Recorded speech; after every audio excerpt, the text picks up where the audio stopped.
FLB you're signing up to Jessica using her computer again because I'm too lazy to go downstairs and charge my laptop. So anyways, today I'll be doing another episode of me reading fanfictions, and it's actually an Imagines book that my fanfic scout sent me herself. Like, she's kind of the one who suggested that I do this, like read people's fanfictions, and I'm like, okay, and yeah. So her fanfic is actually an Imagines book.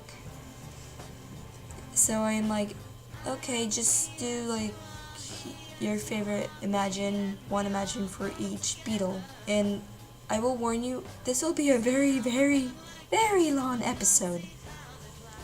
So I hope you all don't tune out or just leave, because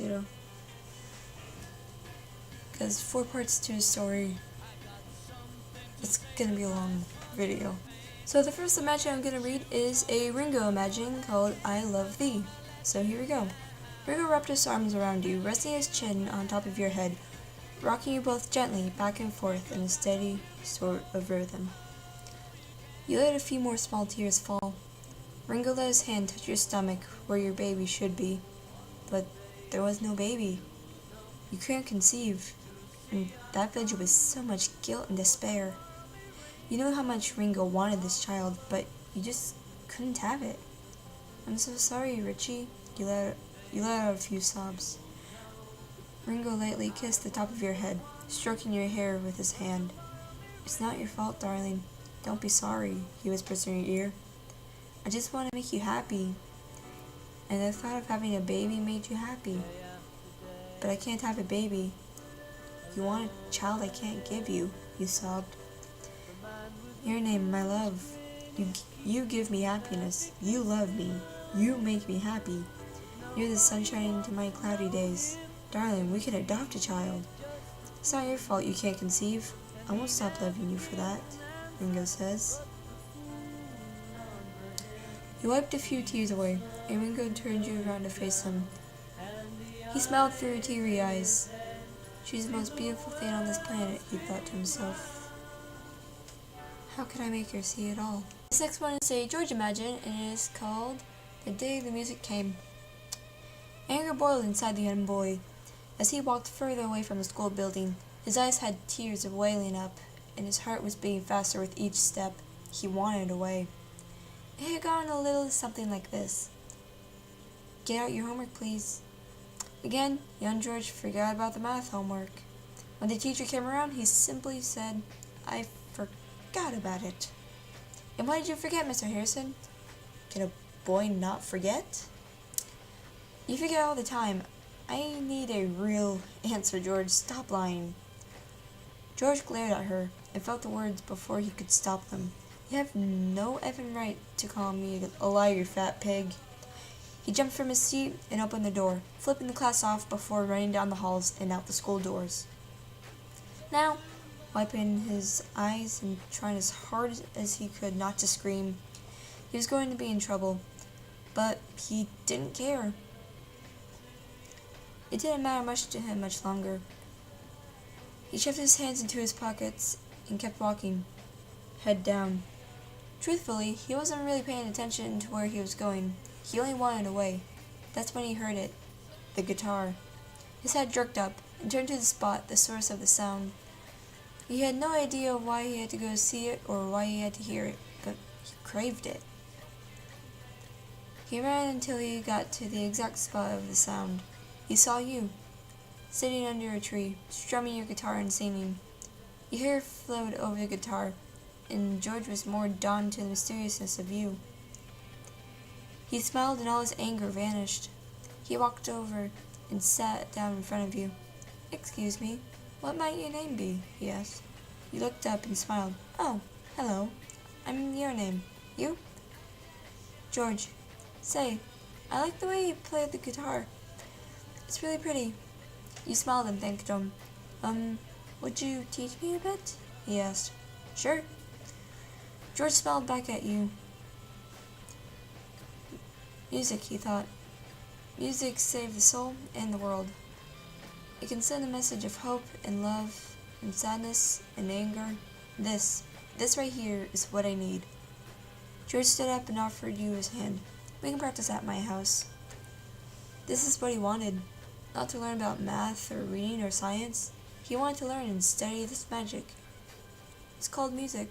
This is a Paul Imagine, and it is called There She Goes Again. It's out of the ordinary, something extraordinary, something so gut-wrenchingly beautiful it hurts. Something people want and crave, what they need. Love. Paul sat quietly in the cafe, drinking his tea rather glumly. His shoulders were slouched, and his eyes lost their sparkle. He stared into the cup. The black void of tea was like a hole he wanted to be consumed in. The sound of the cafe bell made the man perk up and turn. There he saw a beautiful lady walking out the door. He thought time itself had froze, just to catch a glimpse of this one lovely creature walking away from the cafe. Paul fumbled for his pocketbook and left money for his tea. He grabbed his coat, shrugged it out, and bolted for the cafe door. As he reached the door, a hand clasped around his wrist. "You're Paul McCartney, aren't you?" a teenage girl gasped. Paul sighed. "Listen, I've really got to run." He yanked his wrist free, only to be stopped by the girl again. "Don't be rude." "Miss, I apologize. I have places to be." "Now, please kindly let me go, Paul begged. The girl sighed and moved. Paul finally ran out the door and looked for the girl. There she was, turning the corner. If he ran, he could surely catch up to her. He looked both ways and started to run. That's when he heard a whistle. "Sir, you're jaywalking. Please, use the crosswalks." Paul sighed, turned around, and headed for the crosswalk. He glumly walked across the street, knowing now he couldn't catch up to this lovely bird. "Excuse me," came a little soft voice. Paul turned to see the girl there, right in front of him. The girl with hair like silk, eyes like jewels, a smile so beautiful roses could not compare. And her voice was like that of spring dew, soft and delicate. "Why, hello," Paul said. The girl blushed. Oh, that blush, red as the setting sun. Paul felt his heart beating.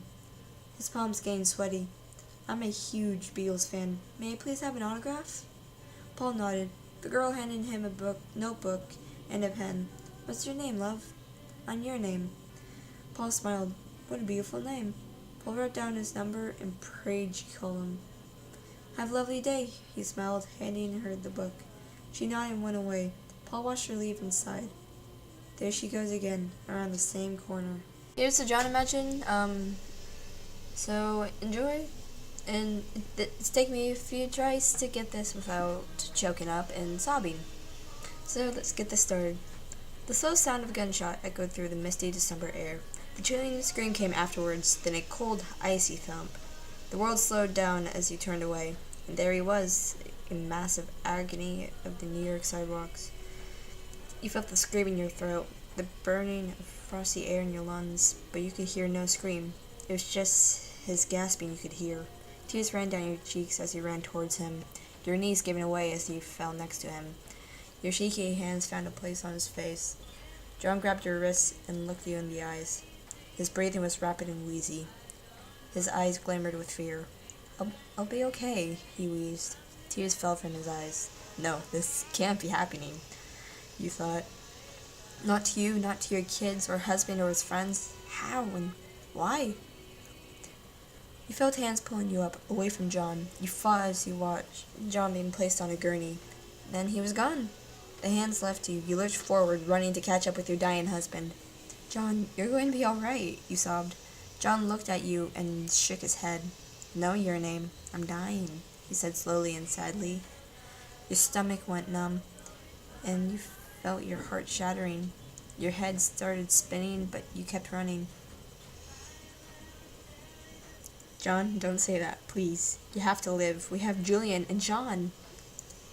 "You might just have to be strong for the two of us," John coughed, giving you a sad, painful smile. You sobbed harder. You knew how the boys felt about John. You couldn't take a place in their heart like their father's. They adored John. They wanted to be like him, and the last thing you want to do is ruin your children's lives. John, just be strong. Please, I can't take the place of you for our boys. I love you so much more than I. Please, don't let me ruin their whole lives. It wasn't you or I. It was he who shot me. If there's any blame here, it's his to take. The ride to the hospital was long and silent. You sat by your husband, crying as you looked at him. His eyes were lifeless, stone cold. No hint of human remained there. His eyes, once so full of character, showed nothing. No light, no laughter, no music, just a painful struggle to survive. You can make it, John. We're almost there. John looked over at you and shook his head. He was soon pulled out of the ambulance and rushed into the emergency room. You got out of the ambulance quietly and looked for a payphone. You had to call someone, let them know what had happened. You found one shortly and put some change in. And you dialed John's best friend, Paul. After a few rings, Paul picked up. "Hello?" came his Liverpudlian accent. You took a deep breath, but all that came was a small sob. Paul knew who you were instantly and perked up a bit. "Your name? Is something wrong?" "It's John. He was shot." You got out. The phone in Paul's hand fell, and you heard a terrible scream, followed by frantic footsteps. Soon Linda was on the other line. "Thank you, your name. We're deeply sorry about what happened. We're on our way to New York now." And she was gone. You slammed the phone back and walked into the hospital quietly. The atmosphere around you was buzzing. Frantic doctors rushed this way and that, and John's name hung in the air like a thick fog. People pointed you out as his wife. People stared. Some people shook their heads sadly as you walked past. Sat down by a window and closed your eyes. "Do or die, you'll never make me, because the world will never take my heart. Go and try, you'll never break me. We want it all. We want to play this part. I won't explain or say I'm sorry. I'm unashamed. I'm gonna show my scar. Give a cheer for all the broken. Listen here, because it's who we are." You whispered quietly. "So, you're John's wife?" came a small voice. You looked over to see a tiny little girl holding a stuffed bunny. "Yes, sweetie, I am. I have something to tell you. You mustn't be afraid. John will leave peacefully. I cannot tell you where he goes to. That is for I am to decide. But I can assure you, he leaves in no pain."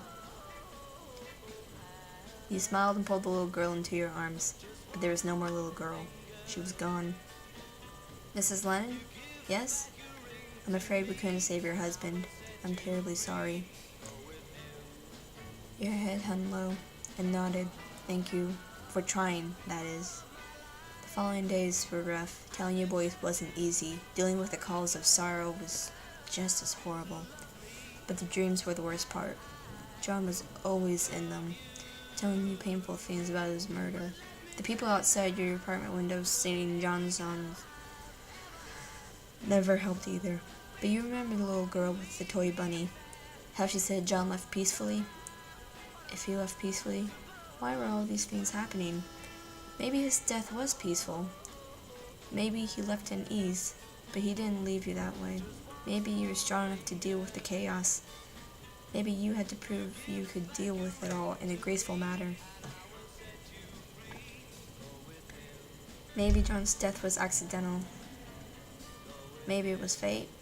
You'll never know in the great scheme of life. You'll never know until you try. This wasn't the end of you, John. It was just a stopping of you being here physically. I'll miss you, John, but you'll carry on, even though you're dead and gone.